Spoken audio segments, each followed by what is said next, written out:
What is up, everybody? Welcome to DFS by the Numbers. This is my Dana White's Contender Series breakdown and prediction video for week number 9. We are getting towards the end of the season. We have, of course, this show coming up and then also week 10 next week. And it's been a very fun season thus far. A lot of fun, exciting fighters, and I think this week's very exciting as well. A lot of big favorites on this card, but yeah, got some big guys going at it. I think we have a couple heavyweight fights. Yeah, I'm looking forward to it as always. Before we get into it, if you guys could do me a favor, like the video, subscribe to the channel, leave me a comment. All three of those things go a very long way.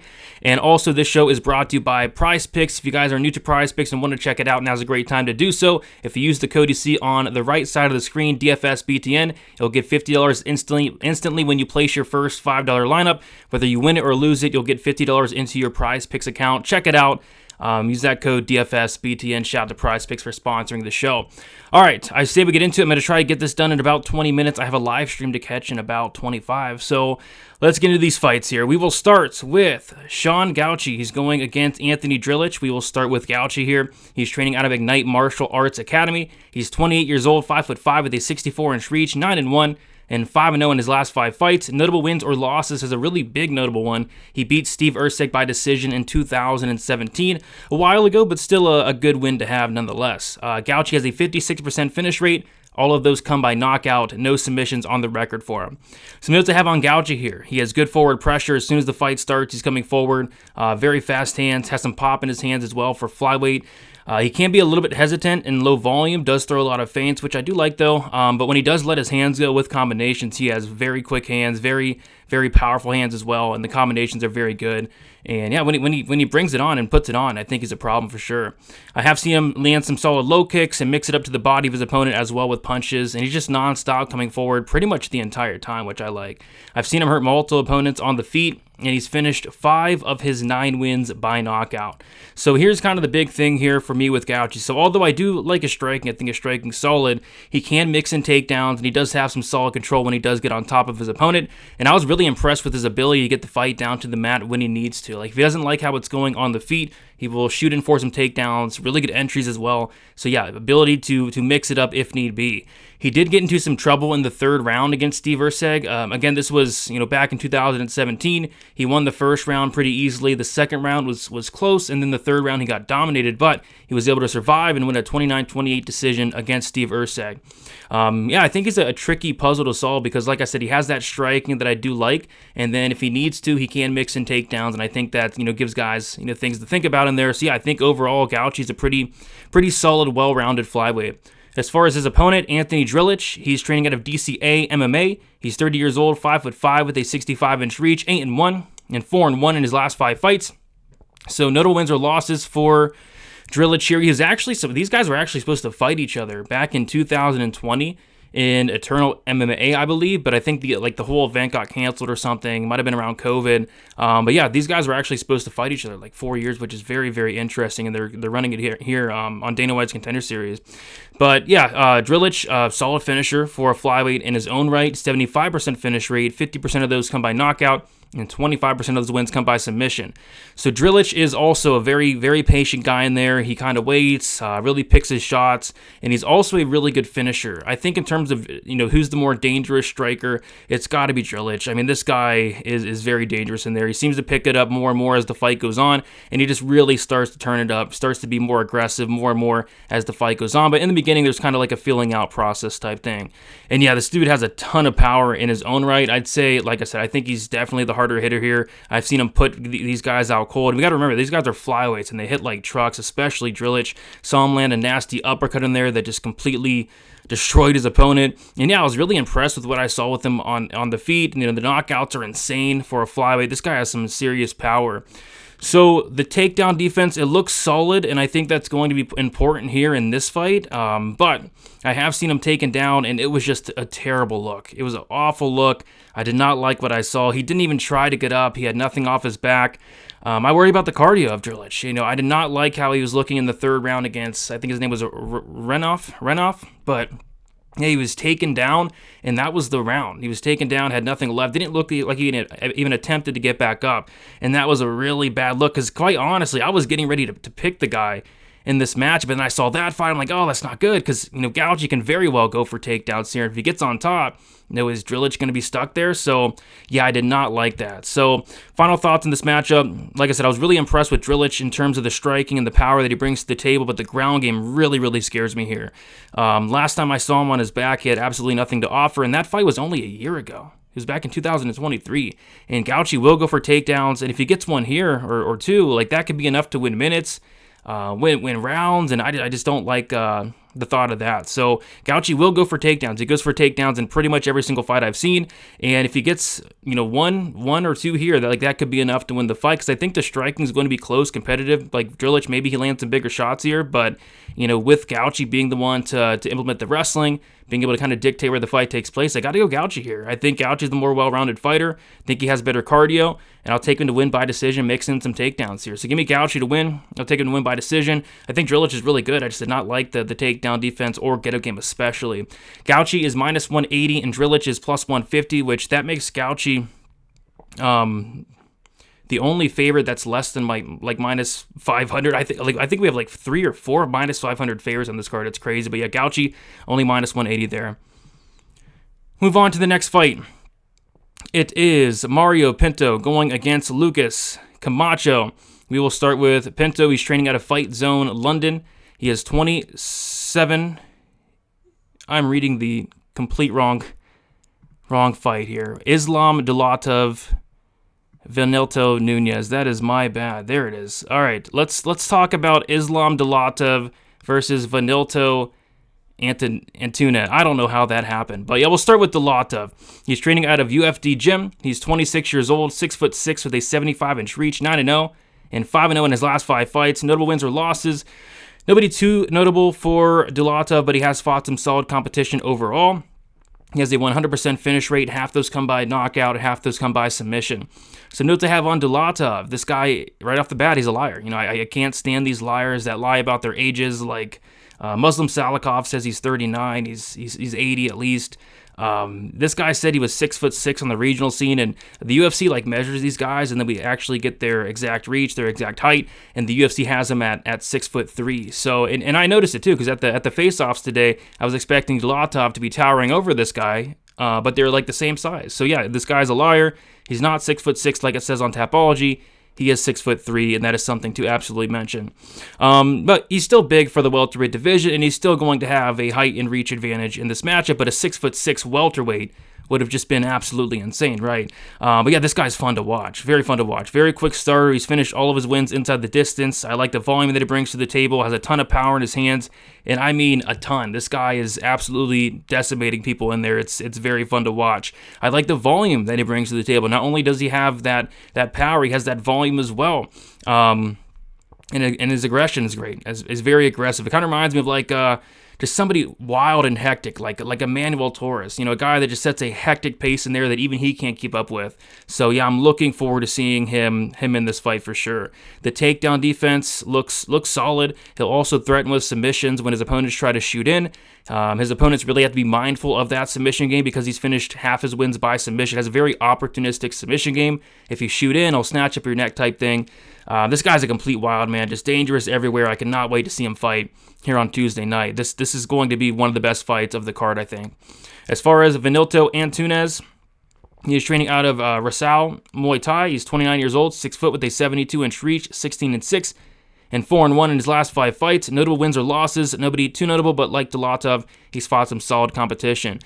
Antunes has a 94% finish rate, so very good finisher himself. 88% by knockout, 6% by submission, 1 sub on his record. So note to have on him is, yeah, he's going to be at a little bit of a height and reach disadvantage here on paper, but like I said, I saw the face-offs today, and Dulatov didn't look much bigger, so it is what it is there. But yeah, he's the LFA champion. He won his last fight by knockout in the very first round, and that's what he is. He's a knockout artist. Antunes is aggressive, but still, although he's very aggressive, he's still not anywhere close to being as aggressive as Dulatov. The grappling is the biggest concern here for Antunes. I think he's at just an astronomical disadvantage on the mat. If this fight hits the mat, I think he's going to be just submitted shortly after. I think he's going to look silly if this fight hits the ground. So yeah, he needs to avoid the grappling at all costs.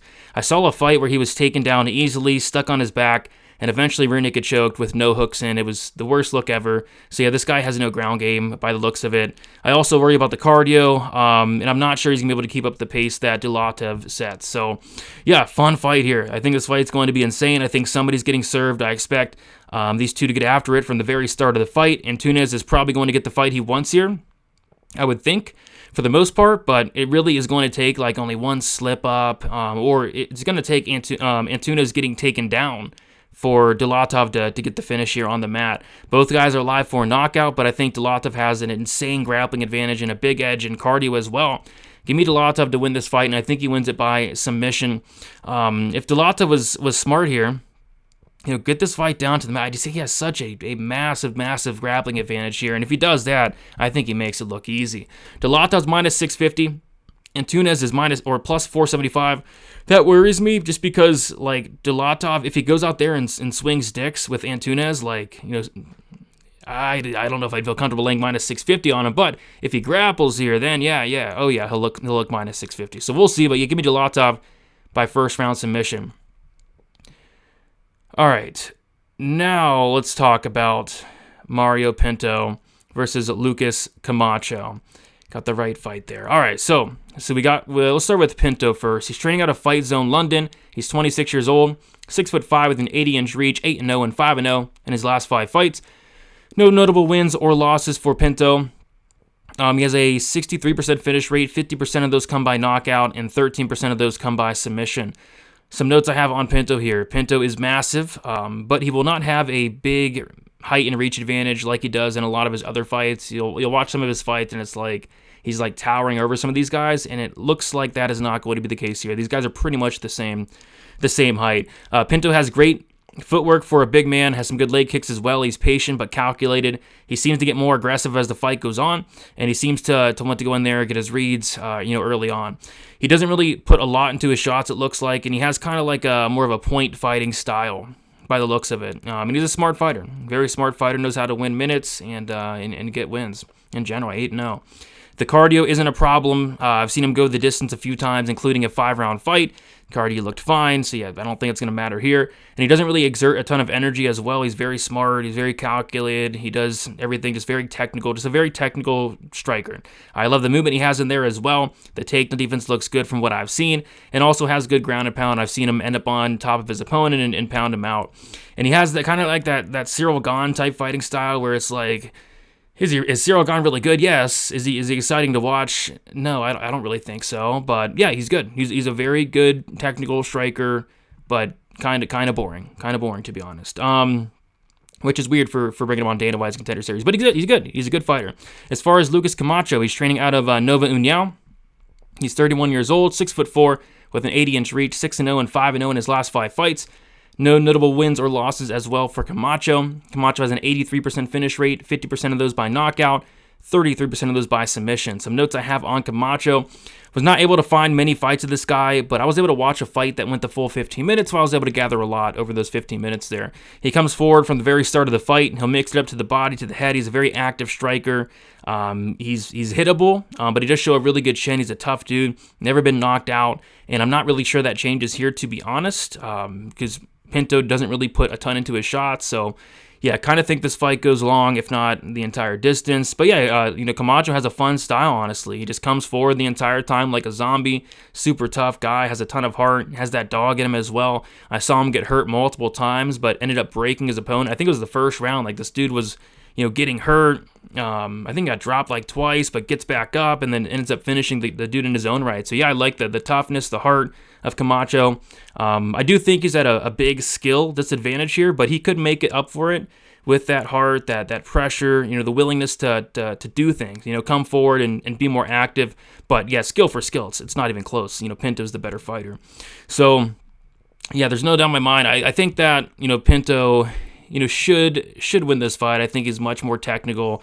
Pinto is not the most exciting fighter in the world, and not really a style that I like, but I think he's clearly talented, he's smart, he's technical, and Camacho's kind of the complete opposite, where Kamacho lacks in skill. He makes up for it with the tenacity and the toughness he brings to the table. Kind of reminds me a little bit of Jose Medina, but probably more skilled, and that isn't really the best thing to be reminded of, because Jose Medina is not not that great, but it's kind of the same thing. Like, he comes forward, doesn't take a backward step. He's super tough. Not really that skilled, but he's tough. He's going to be there, and that's going to win him some fights. But in terms of this fight, I don't think Kamacho is going to win here. I think he probably gets picked apart for 3 rounds, but I think it does last 15 minutes. So I'll take Pinto to win this fight, and I'll take him to win this fight by decision in this one. It's a weird picking a heavyweight fight to go to decision, but that's kind of just the style I get from Mario Pinto. All right, let's move on to the next fight here. We got Cody Steele going against Chasen Blair. We got Cody Steele, who was supposed to fight, was it week 5 of this year? His opponent pulled out like 5 to 10 minutes before the fight, I think. So I'm really glad we get to see Cody Steele, and he's taking on Chasen Blair this time around. So Steele, he's training out of Czech Matt BJJ. He's 29 years old, 5'9", with a 71-inch reach, 6-0 and 5-0 in his last 5 fights. Notable wins or losses for Steele. He's fought some decent competition overall, and he's also competed in some grappling matches against some UFC fighters like Phil Rowe, Rodriguez, and some other really solid grapplers. Steele has a 67% finish rate, 50% by knockout, and 17% by submission. So notes I have on Steele is that he's primarily known as a grappler, but his striking's been looking better and better in there lately. He's making a ton of improvements in the striking, and he's going out there recently just knocking guys out early. Still has very fast hands, great jab. I like the constant pressure and aggression that he brings to the table as well. And he packs a lot of power in his hands. He has a really good chin. He's willing to eat one to give one. The strikings came a long way. Like, you go back and watch some of his fights, a few years ago, and he's really not striking much at all. But now it seems like he's kind of fallen in love with his hands, and he's looking really good in terms of that striking. And like I said, he has the grappling to kind of fall back on if need be. I saw him land a nasty knee against one of his opponents and put them out cold. It was vicious. It was nasty. Yeah, Steele's looking really good. The grappling is his bread and butter, though. Like, he has great entries on his takedowns. He's very physically strong. I've seen him pick guys up and slam them. The grappling looks very slick. Looks to get to his opponent's backs. Does well controlling against the cage. If he does get on top of his opponent, he's good at holding him down as well. And yeah, I think Steele's a tough guy to deal with because he's dangerous really wherever the fight goes. I'm impressed with Steele. I think the striking is looking really, really good. And he always has that wrestling, that grappling as well. So yeah, I think Steele's a really well-rounded, good fighter. As far as Chasen Blair, he's training out of MMA Fight Academy. He's 26 years old, 5'10", with a 71-inch reach, 16-2, and 4-1 in his last 5 fights. Notable wins or losses for Blair. He lost to Ahmed Hazanzadeh by first-round submission last year. We saw Hazanzadeh on the Contender Series earlier this year and get a third-round win against Dylan Mantello. Went back and watched that fight. Actually hurt Hazanzadeh at one point, but Hazanzadeh gets hurt in every fight and then end up getting submitted late first round there. So Blair has a 100% finish rate. 67% of those come by knockout. 33% of those come by submission. Some note to have on Blair here. He has some solid striking, but he is pretty hittable. Has a lot of power in his hands. I've seen it hurt a lot of his opponents on the feet, whether he's knocking him out or just hurting him, dropping him. And he's really dangerous wherever the fight goes. He's aggressive, especially when he smells blood. I think his finishing ability is very impressive as well. And he looks to get fights down to the mat, has some solid wrestling and grappling in his own right. Grappling's really not bad at all. His control's good. He's dangerous on top. Saw him take somebody down and then transition to an armbar and quickly tap out of his opponent. So, yeah, Blair, he's good. He impressed me, to be honest. So I was really upset we did not get to see Steele earlier this year, but I'm glad we're getting to see this fight. I think this fight, against Blair is probably even better than the last one that was scheduled, because Blair, I think, is a very, very exciting fighter. I'm really high on Steele, but I was actually really impressed with what I saw from Blair. I think this fight could be a lot closer than the line does indicate, but I'm still going to rock with Steele here. I think Steele's UFC ready. I like the wrestling, the improved striking, the chin, the toughness, the grappling, and I think we're going to have a war here, and I think Steele is going to end up winning this one, and I'll say he wins it by third-round knockout. But yeah, this is a great fight. I think both these guys are really solid. But yeah, Steele minus 240, and Blair is plus 190. Blair's no joke. It's just I'm really high on Cody Steele. So give me Cody Steele by third-round knockout. All right, next we got the main event. It is Artem Vodakov going against Islam Mazarov. We will start with Vodakov. He is training out of Kuzbas Muay Thai Federation. He's 33 years old, 6'1", with a 74-inch reach, 2-1, and 2-1 in his only 3 fights. Notable wins or losses: he went 1-1 in kickboxing against Alex Pereira. He won by decision in the very last one, and then the one before that, he lost a split decision to Pereira. Both of these were in 2021, so not too long ago. Vodakov has a 100% finish rate. which that would be both those wins come by knockout in MMA. So yeah, notes I have on Vodakov: he's an extensive Muay Thai and kickboxing background. He went 23-6 in kickboxing. Just a very, very, very high level striker. I watched his kickboxing loss to Alex Pereira. He started slow but looked great in late round 2, round 4, and round 5. And he was really putting it on Pereira in round 5 and landed some really hard shots. And arguably, you could have gave that fight to Vodakov. Like, Vodakov could really be 2-0 against Alex Pereira in kickboxing, which is crazy to say, especially after what we saw, Pereira do against Khalil Roundtree and what he's been doing lately. So yeah, Vodakov went out there and looked good against Alex Pereira in kickboxing. So he has some nasty leg kicks, lots of pressure. One of the fights I watched, I think it was his last opponent, he landed one leg kick and his opponent was done. Like, that was it. And it took him 2 strikes. It took him 2 strikes to win that fight. The first one, you could tell his opponent didn't like it. And then the very next one he landed, his opponent called it quits after that. So won a fight with 2 leg kicks. I mean, this guy's leg kicks are nasty. He'll attack the body as well with spinning attacks. He's very aggressive and he's going in there looking for the finish. I like the aggressiveness. Not only does he have that really good kickboxing, but he has that aggressiveness, that danger to him as well. Vodakov is very fun to watch. So, yeah, I think standing with Vodakov would be a mistake for anyone. His takedown defense looked fine, but it was against a complete nobody. I've seen him get on top of some dude and pound him out, but again, it was against this 0-1 dude at the time, but he's now 0-4. So I don't really know what his takedown defense looks like, but when somebody tried to take him down, he looked fine. So yeah, I think he's going to want to keep this fight standing. If he does, he's going to be a problem for, Mazarov to deal with, and really, many guys to deal with. As far as Islam Mazarov, this guy's training out of Venom Training. He's 27 years old, 6 foot, with a 72-inch reach, 3-0 and 3-0 in his only 3 fights. No notable wins or losses for Mazarov. He has a 100% finish rate. He has 2 knockout wins and 1 submission win. Notes I have on Mazarov. Mazarov's aggressive, looking to take off the head of his opponent. Last win came in like 10 seconds. He has a lot of power in his hands. He can be wild. He's very aggressive. He swarms at his opponent. His last win was that hilarious PFL fight where his opponent, forget the dude's name, decided to not fight. The fight started and he was like sleepwalking in there. And then Mazarov landed a flush head kick and that was it.